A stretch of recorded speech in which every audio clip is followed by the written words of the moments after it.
So last month I decided to make one tiny painting a day for 31 days.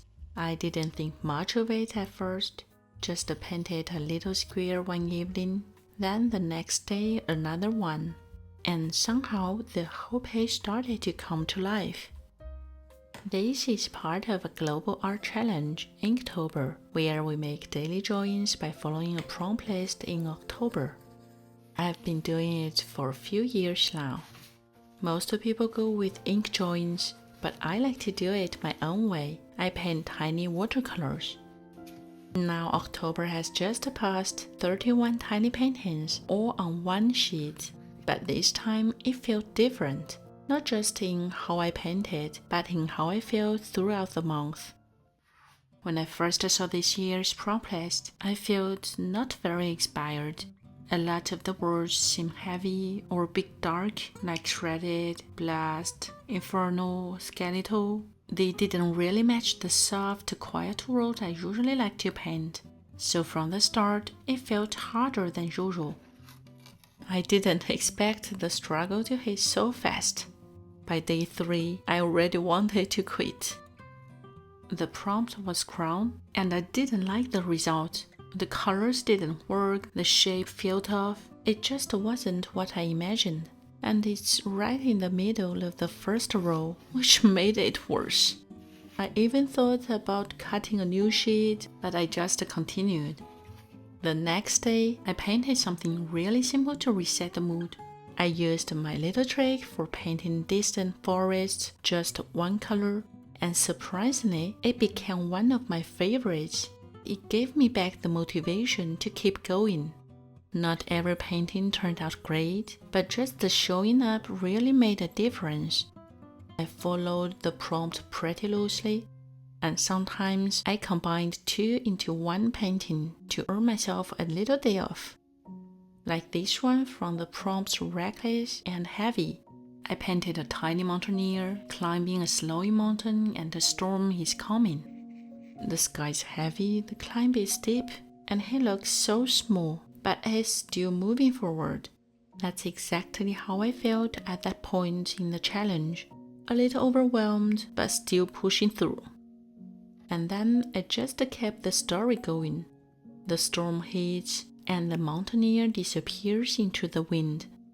And up on the mountaintop, we see his red scarf and climbing stick. Yes, he made it to the top. On his way back down, the sky is torn open with the last silver of lights. He walks into the woods and finds a peaceful scene, a little deer drinking from the water, like in a dream. I really enjoy connecting paintings with tiny stories like this. It makes the process way more fun. If you've ever been curious about trying watercolor in a gentle and relaxing way like I do, have a look at my online miniature watercolor course for beginners. That's a great place to start.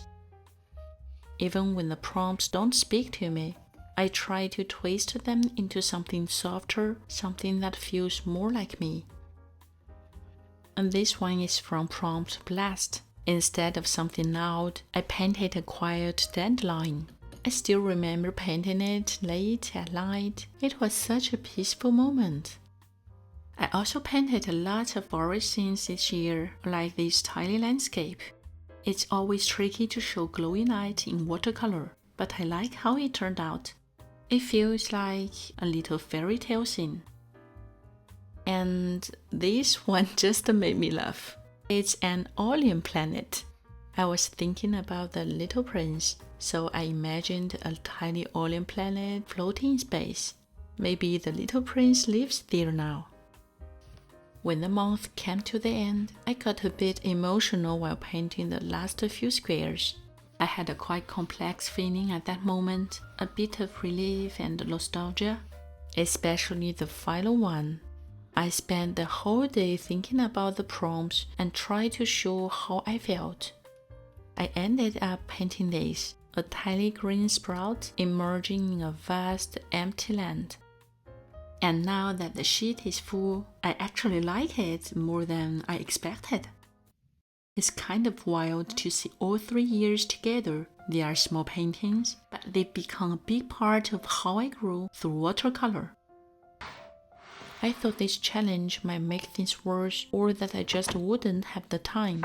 But what really surprised me is how much it helped. It gave me this tiny anchor each day, a little routine that helped keep me grounded. I got something simple to return to each day, one tiny square, a little moment I could control. Just finishing it is already a big reward for me. That's what I really learned this year, and I might even do another challenge soon. If you've ever felt too busy or just not inspired enough to make art, I hope this could help you. You don't have to do something big, just one tiny square, that's all it takes. And if you want to explore watercolor in a simple and playful way like I do, check out my online miniature watercolor course for beginners and enjoy 40% off for a limited time. Thank you for watching. Don't forget to like, share, and subscribe to my channel.